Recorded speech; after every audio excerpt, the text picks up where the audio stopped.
Silakan duduk Bapak Ibu. Ya, Shalom. Bagaimana kabarnya hari ini?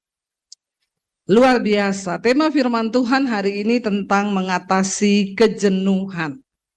Yang namanya kejenuhan itu bagi kita manusia adalah hal yang normal, ya. Siapa yang lagi jenuh hari-hari ini? Saudara lagi jenuh? Ya. Nggak ada yang jenuh? Kalau nggak ada yang jenuh, saya nggak jadi khotbah loh. Sudah nggak ada yang jenuh, ya buat apa? Iya, Bapak Ibu, yang namanya kejenuhan itu adalah hal yang normal karena kita ini manusia. Jadi, ya bahkan sesuatu yang diulang secara terus-menerus itu kan biasanya menjadi sebuah kebiasaan, sebuah rutinitas, lalu muncul kejenuhan. Tetapi saya mempelajari, ya apa sih kejenuhan itu, saudara? Kejenuhan atau bosan. Orang tuh kalau sudah jenuh, bosan, maka bawaannya bete. Benar apa benar? Ya, bete, saudara. Ya, pekerjaan kadang kita jenuh. Ada yang jenuh dengan pernikahan? Ya, angkat tangan. Biar saya baptis ulang. Ya, namanya manusia itu tiap hari yang diketemukan itu terus jenuh nggak? Ya, jenuh, ya. Tapi saya belajar kenapa orang itu bisa jenuh. Ternyata, ya menurut para ahli, ya saya ini bukan ahli saudara, tapi saya membaca. Karena saya ditugaskan khotbah dengan tema ini, jadi kan saya belajar toh. Ya, sebenarnya ini ilmu yang memang juga kita sudah tahu, cuma mungkin banyak yang kurang baca, jadi saya sampaikan lah. Menurut para ahli psikologi, orang itu bisa jenuh atau bosan karena kurangnya hormon bahagia dan ketemu dengan ketidakpuasan, maka orang bisa bosan dan jenuh. Jadi ternyata tubuh manusia itu memproduksi hormon bahagia. Ya, makanya kita nggak bisa pura-pura banyak nggak orang pura-pura bahagia? Banyak, ya nggak bisa. Karena itu sesuatu yang muncul dari dalam, ya.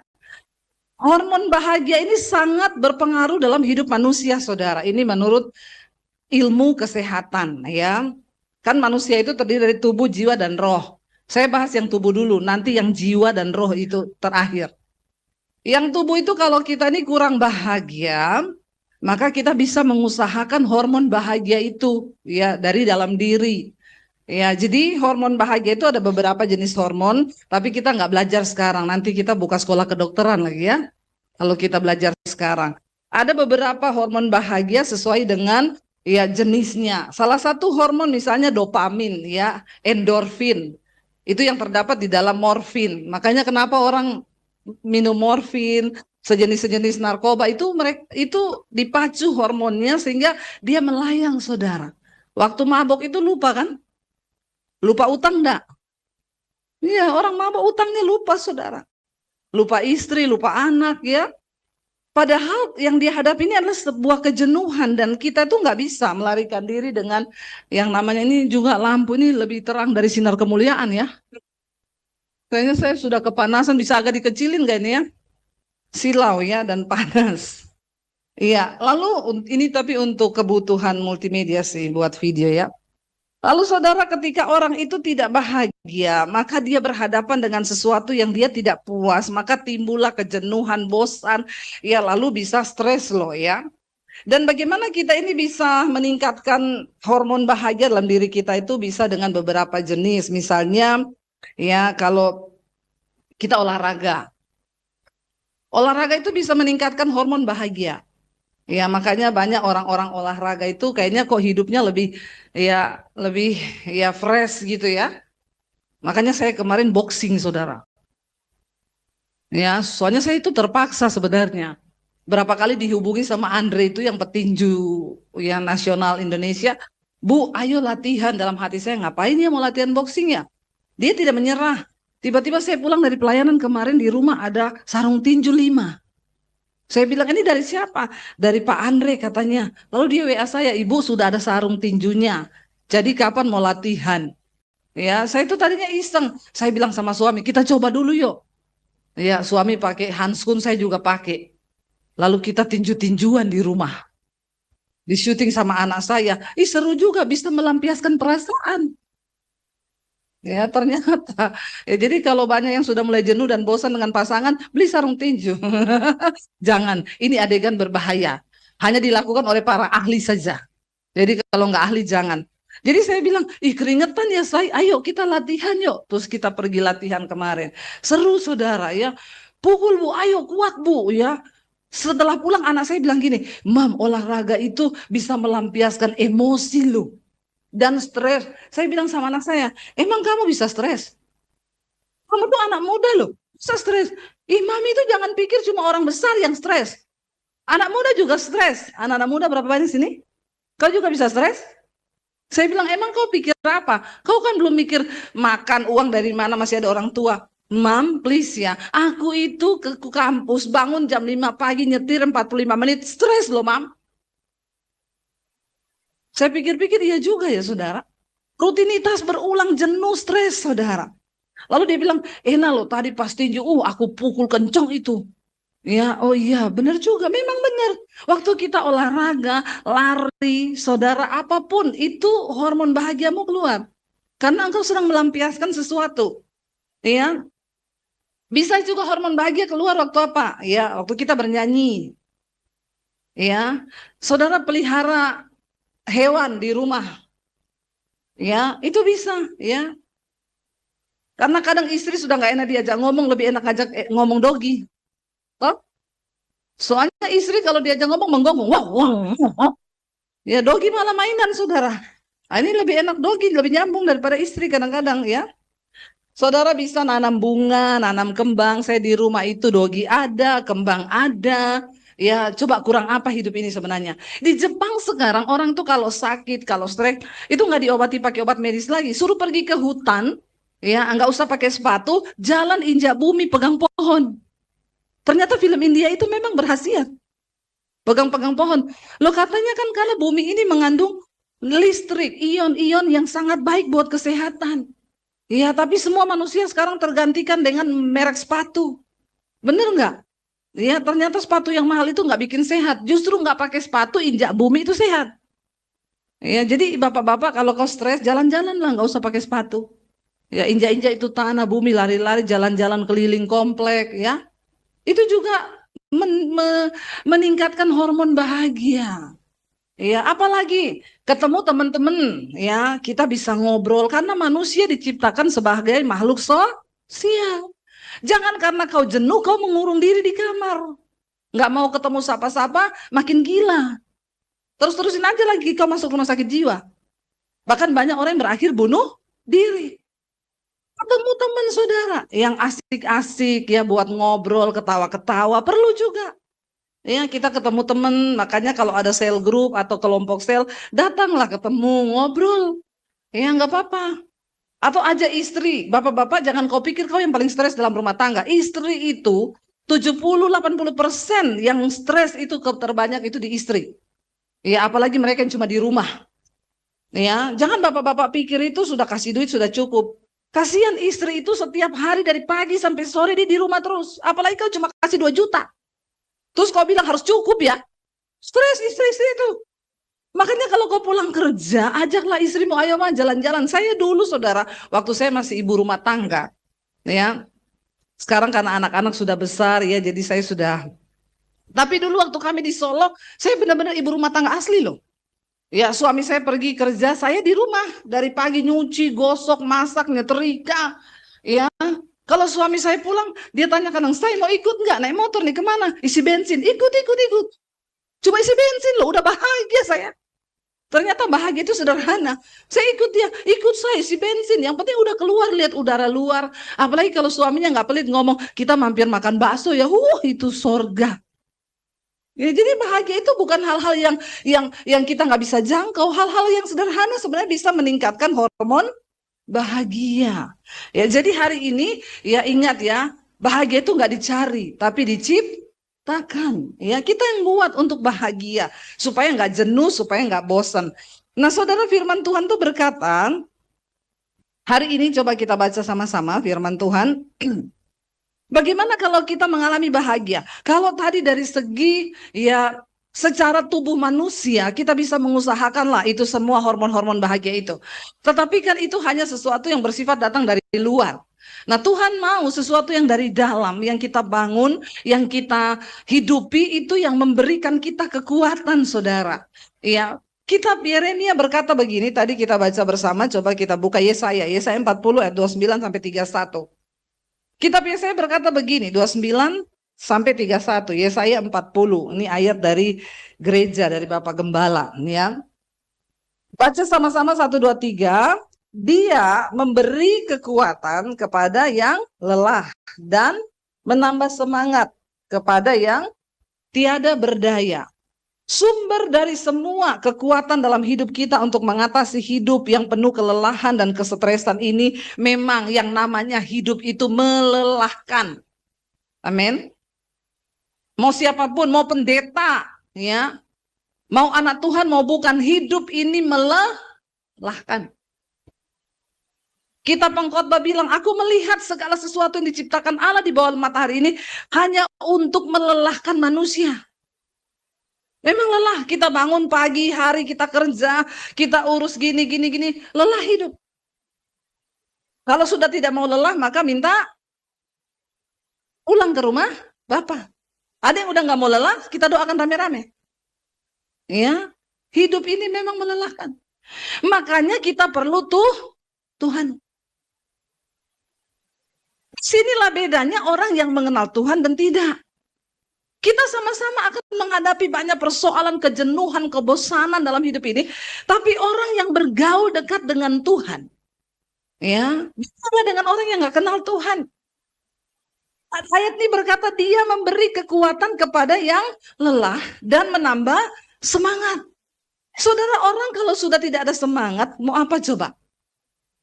Tetapi kalau orang masih punya semangat, banyak yang sembuh. Banyak orang cancer itu sembuh karena ada semangat hidup. Kalau semangat, maka dia kuat menjalani hari, menjalani hidup, kuat. Tapi kalau sudah nggak ada semangat, nggak bisa dia apa-apain lagi. Dokter pun nggak akan mengobati orang yang sudah tidak semangat. Ya, ayat ini berkata Tuhan menambah semangat ya kepada mereka yang tidak berdaya. Contoh paling simpel begini, saudara. Kita ini semua tahu sebenarnya resep untuk kurus, iya enggak? Tahu loh, kita ini tahu. Pertama, jamu, jaga mulut. Ya, makannya diukur. Kedua apa? Olahraga lah. Saya dan suami itu tiap bangun pagi begini. Sebenarnya kita ini tahu loh. Ya, suami saya buka reels gitu.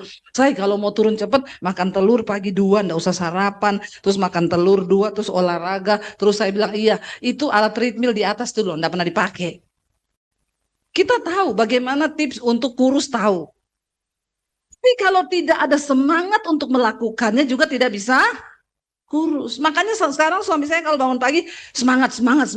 Siapa yang bisa menyemangatin diri kita sendiri? Ya kita sendiri kan. Biar orang mau ngomong apa kalau tidak ada semangat dari dalam diri, tidak bisa, saudara. Ya, waktu kita sudah menjadi lelah, waktu kita sudah menjadi jenuh akan sesuatu, nggak ada semangat lagi. Tapi ketika kita akhirnya semangat, saya pikir-pikir, iya kita, ya ampun, olahraga 30 menit itu sangat baik sekali loh untuk hari tua kita loh. Kita mulai investasi dari sekarang. Bukan untuk umur panjang, bukan. Mati hidup itu di tangan Tuhan, umur di tangan Tuhan. Tapi sehat di tangan kita tuh. Jangan bilang, oh olahraga 30 menit menambah umur 5 menit. Itu sesat. Nggak ada begitu. Umur di tangan Tuhan. Kita olahraga supaya kita sehat. Ya. Jadi tolong di sini yang agak-agak berlebihan tolong ya. Karena saya sekarang sama suami sudah mulai belajar. Lumayan ini turun-turun sekilo, 2 kilo. Terlihat toh? Nggak terlihat.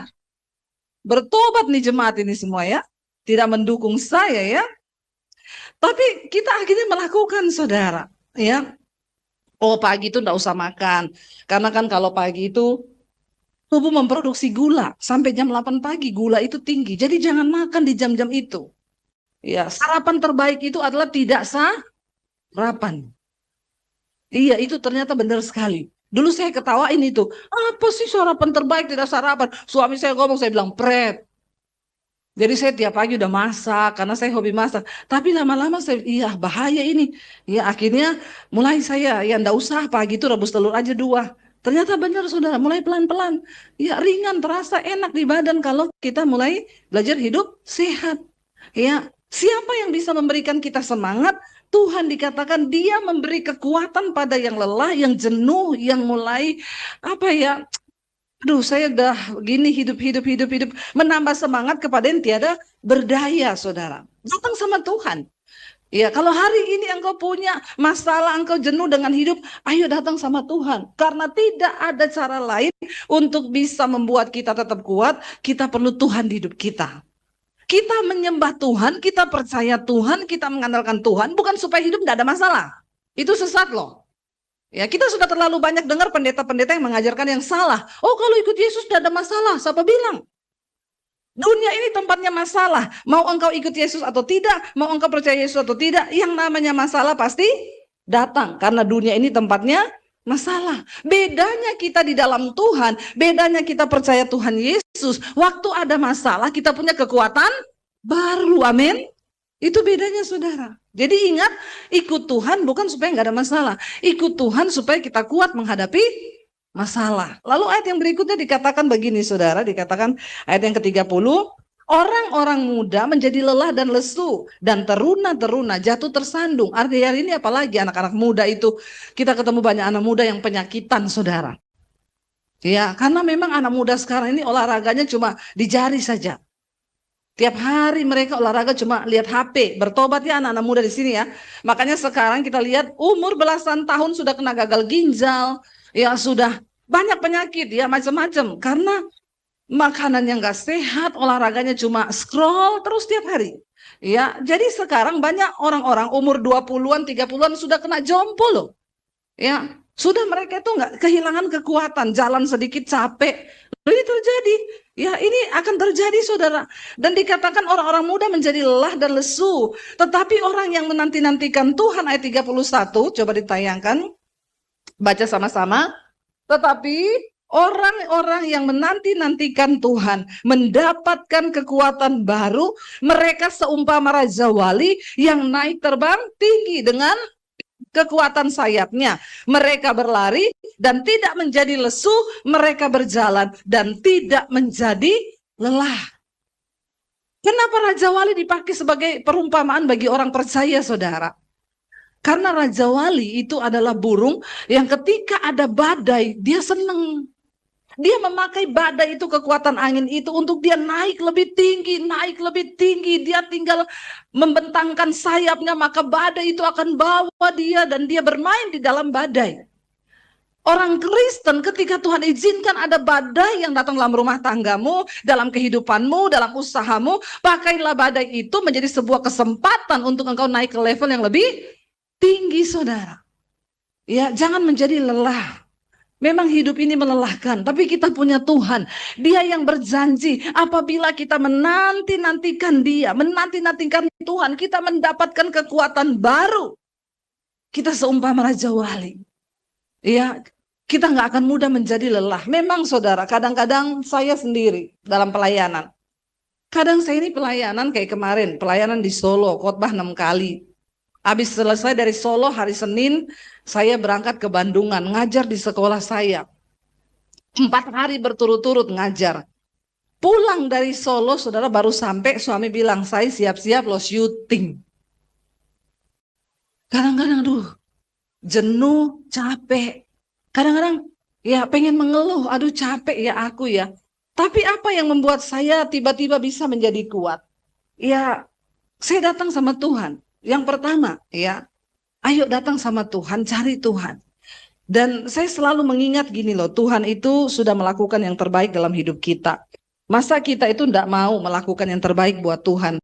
Ya, saya berpikir Tuhan itu dulu sudah, Dia mati bagi kita, Dia selamatkan kita, bahkan Dia membawa hidup kita ini ke dalam kemuliaannya, bahkan Tuhan memberikan banyak hal yang luar biasa dalam hidup kita. Masa kita tidak mau ya untuk bagaimana kita ini hidup mengandalkan Tuhan, bagaimana kita ini membalas kasih Tuhan.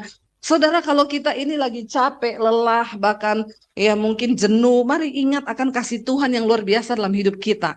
Ingat bahwa Tuhan itu sudah melakukan yang terbaik. Makanya saudara juga dalam pekerjaan kalau engkau jenuh, ingat saudara. Ya, memang hidup ini, uang itu bukan segala-galanya di hidup ini. Tapi kita perlukan uang untuk kita hidup. Iya nggak saudara?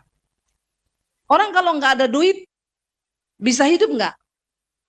Bisa, tapi setengah mati. Dan orang nggak ada duit bikin repot orang lain. Iya nggak? Kenapa kita harus bekerja? Supaya kita ada uang. Ya, uang memang tidak dibawa mati. Uang itu dipakai buat hidup. Amin. Selama kita hidup, kita butuh uang. Makanya kadang ketika engkau jenuh dalam pekerjaanmu, ingat saudara. Ya, aku ini harus menjadi berkat hidupku. Aku tidak mau jadi batu sandungan. Kalau nggak ada uang, kita jadi batu sandungan. Ya, tapi kalau kita punya uang, apalagi Tuhan memberkati kita, kita mengandalkan Tuhan, kita bukan hanya fokus mencari uang, tapi kita menampatkan Tuhan sebagai satu-satunya Tuhan dalam hidup kita, maka hidup kita diberkati, kita punya kelebihan uang, kan kita bisa jadi berkat, toh? Itu kan yang Tuhan mau. Ya, kayak hari ini juga saya, saudara. Memang ada harga yang harus saya bayar. Saya harus melayani lebih lagi. Setiap hari itu saya syuting, saudara. Syuting tuh sehari 2 kali kita tayang live streaming di YouTube. Tapi dari YouTube Tuhan memberkati kami. Ya, dan dari berkat itu kita bisa support hamba-hamba Tuhan di desa, kita bisa bangun gereja-gereja yang membutuhkan. Ya, di sekolah misi saya bisa menyekolahkan 40 anak setiap satu angkatan, sekarang sudah masuk angkatan keempat. Coba kalau saya nggak mau bekerja lebih, saya kan nggak dapat berkat lebih. Hidup saya tidak akan berarti banyak bagi orang lain. Tapi ketika saya mau, itu yang menjadi semangat buat saya untuk kadang lelah, mau syuting, mau apa, capek, tapi Tuhan enggak. Aku pengen hidupku ini berarti. Enggak apa-apa saya yang bayar harga. Orang lain menikmati. Untuk itulah kita dipanggil kan. Nanti saudara kan yang dapat upah dari Tuhan kan. Karena satu kali ketika kita mati kan kita akan menghadap Tuhan. Kita harus mempertanggungjawabkan tentang hidup kita. Ya, berapa banyak waktu yang kau habiskan untuk Tuhan? Berapa banyak waktu yang kau habiskan untuk bekerja? Ya, itu akan ditanya loh saudara. Nah, kalau kita cuma maunya santai, jenuh dengan pekerjaan, jenuh dengan pelayanan, apa-apa jenuh, ya sudah. Itu yang saya bilang tadi, pulang saja ke rumah Bapak. Itu pun kalau diterima di rumah Bapak. Ya, jangan malas. Lawan kejenuhan kita itu dengan apa? Minta sama Tuhan. Tuhan, Engkau memberi aku kekuatan yang baru. Memberikan semangat bagiku. Kita yang harus bisa menguatkan diri kita sendiri, saudara. Nggak ada orang lain yang bisa. Kita nggak bisa mengubah suami. Kita nggak bisa mengubah anak. Kita nggak bisa mengubah orang tua. Tapi kita bisa mengubah diri kita sendiri. Pacu dirimu sendiri untuk semua hal. Ya. Makanya saya tuh kalau ketemu ya itu saya bilang tadi kayak mau menguruskan diri itu susah banget. Biar mau minum obat kayak apapun kalau nggak ada niat dari diri nggak bisa. Tapi ketika ada niat ya Tuhan akan menyertai dan memberkati, dia memberikan semangat yang baru. Daud bilang begini saudara. Buka bersama Mazmur 43 ayat 3 sampai 5. Daud ketika dia menghadapi kelelahan, kejenuhan di dalam hidupnya, dia datang sama Tuhan. Mazmur 43 ayat 3 sampai ayat yang kelima. Daud bilang begini sama Tuhan. Ya Tuhan, suruhlah terangmu dan kesetiaanmu datang supaya aku dituntun dan dibawa ke gunungmu yang kudus dan ke tempat kediamanmu. Daud menjadikan hadirat Tuhan, kediaman Tuhan sebagai tempat dia datang untuk memperoleh kekuatan yang baru. Jangan lari pada manusia, tapi cari Tuhan ketika engkau lelah. Ya, di sana Daud berkata begini, maka aku dapat pergi ke mezbah Allah, menghadap Allah yang adalah apa? Sukacitaku. Ya, Daud berkata Tuhan itu sumber kebahagiaanku. Ternyata waktu kita datang dalam hadirat Tuhan, hormon bahagia itu penuh dalam hidup kita, amin. Dia bilang engkau adalah sukacitaku dan apa? Kegembiraanku. Ya, dan bersyukur padamu dengan kecapi ya Allah, ya Allahku. Yang kedua saudara, cara untuk kita ini bisa mengatasi segala kejenuhan, kelelahan dalam hidup kita ini adalah dengan bersyukur kepada Tuhan. Ayo bersyukur. Hari-hari ini saudara, apapun persoalan yang kita hadapi, ayo bersyukur. bersyukur. Kenapa seringkali kita jenuh dan bosan dengan hidup? Karena kita ini seringkali kurang bersyukur. Hal apa yang paling besar di hidup kita yang harus kita syukuri di hadapan Tuhan? Yang paling besar di hidup ini apa? Hidup ini sendiri kan. Kita masih dikasih kesempatan hidup, ini adalah anugerah yang luar biasa. Ya, itu yang harus kita syukuri. Bangun pagi bilang, Tuhan, aku bersyukur buat hidupku, aku bersyukur buat keluargaku, aku bersyukur buat suamiku. Sepelit apapun suamimu, syukuri di hadapan Tuhan. Amin, ibu-ibu. Ya, karena lama-lama akan turun berkat dan suamimu diubahkan.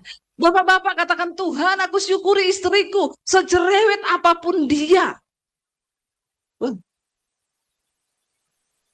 Ternyata banyak bapak-bapak istrinya cerewet di sini ya. Karena cerewetnya istri itu kan untuk kebaikan suami, no? Oh, betul kata ibu-ibu. Istri itu selalu benar. Ya, kalau ke toilet kan right ya. Selalu istri itu di sebelah kanan. Artinya yang benar istri itu. Jadi nggak pernah salah. Syukuri anakmu sekalipun hari ini mungkin keadaannya belum baik. Tuhan terima kasih buat anakku. Waktu kita mulai belajar bersyukur, saudara. Ya, Daud berkata, Tuhan itu adalah sukacitaku, kegembiraanku. Aku akan bersyukur lagi kepadamu. Aku menaikkan syukur bagi Tuhan. Ayat yang berikutnya dikatakan di sana demikian. Ya, ayat yang kelima, saudara, Daud berkata begini di hadapan Tuhan, mengapa engkau tertekan hai jiwaku, mengapa engkau gelisah dalam diriku, berharaplah kepada Allah, sebab aku bersyukur lagi kepadanya, penolongku dan Allahku. Hari-hari ini harus banyak bersyukur, lagi dan lagi dan lagi dan lagi. Waktu kau bersyukur, maka kejenuhanmu itu hilang. Contoh, aduh capek sekali kerja terus, tiba-tiba kau ingat, Tuhan ampuni aku. Terima kasih buat pekerjaanku Tuhan.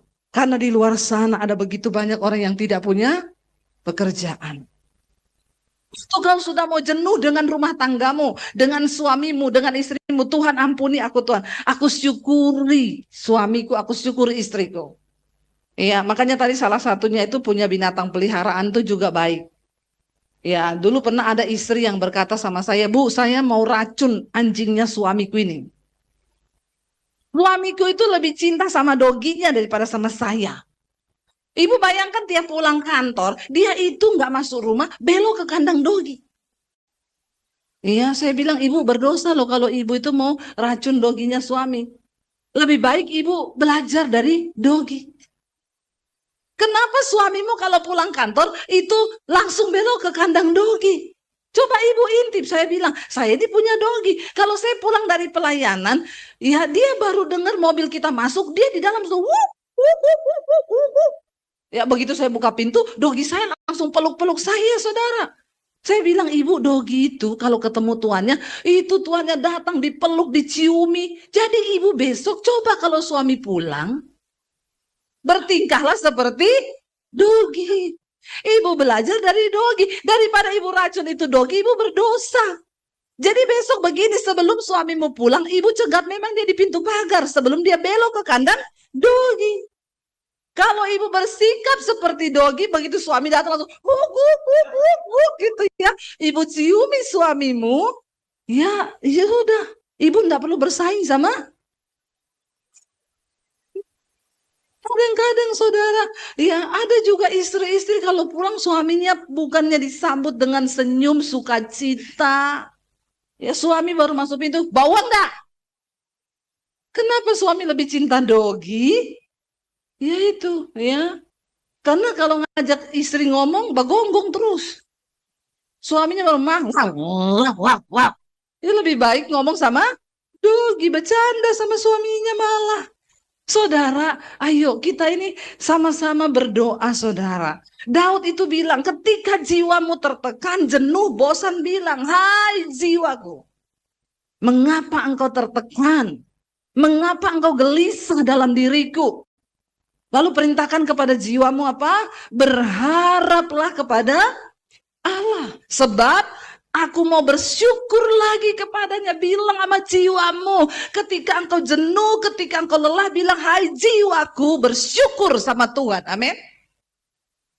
Kalau kita perintahkan, saudara, sebenarnya Tuhan tuh sudah kasih bocoran semua, ya, sehingga saudara nggak perlu ke psikiater, toh.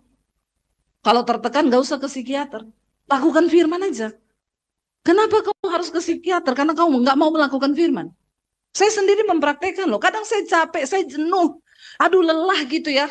Kalau sudah lelah, jenuh, omongan yang keluar dari mulut itu kan negatif atau positif? Negatif, ya. Kalau salah ngomong ditangkap iblis, ya menjadi kutuk dalam hidup kita. Tapi ketika engkau sudah jenuh, bosan, engkau sudah mau marah, bilang, hai jiwaku, bersyukur lagi. Aku mau bersyukur lagi. Kata-kata lagi di sini, ini mengandung makna, saudara. Aku mau bersyukur lagi sama Tuhan.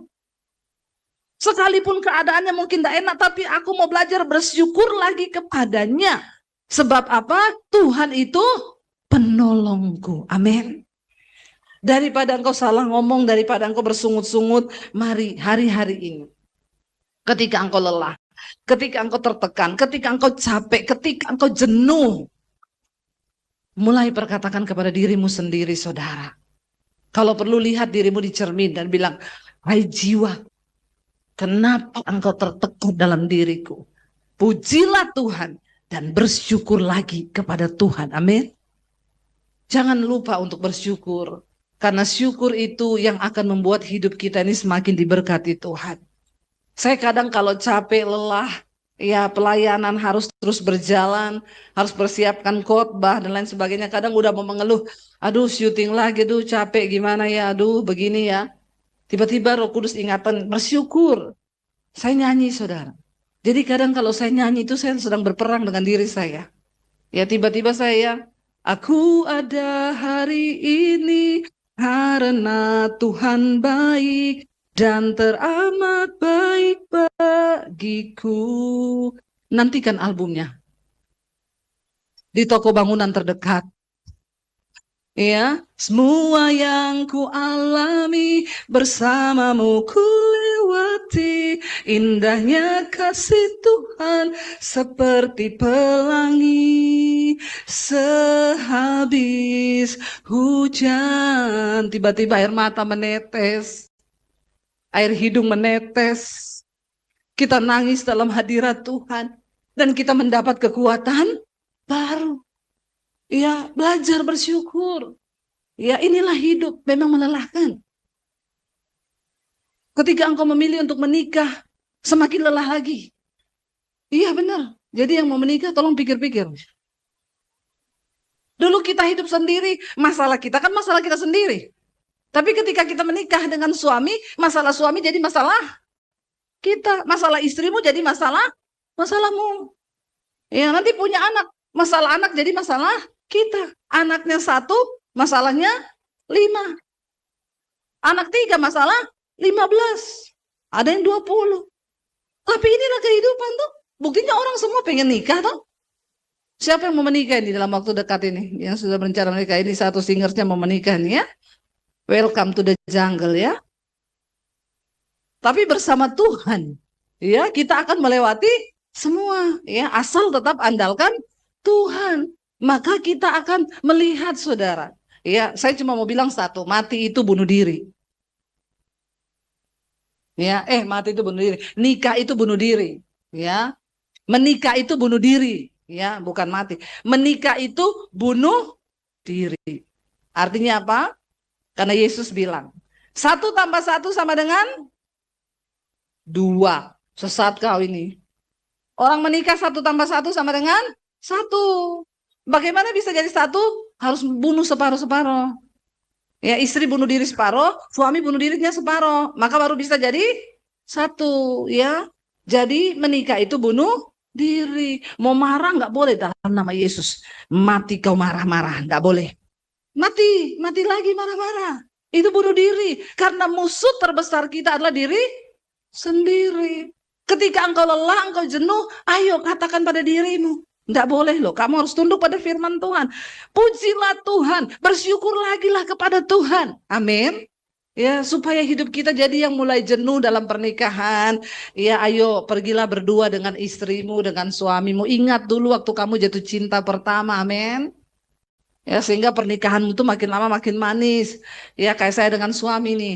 Ya, tahun depan 25 tahun pernikahan kita.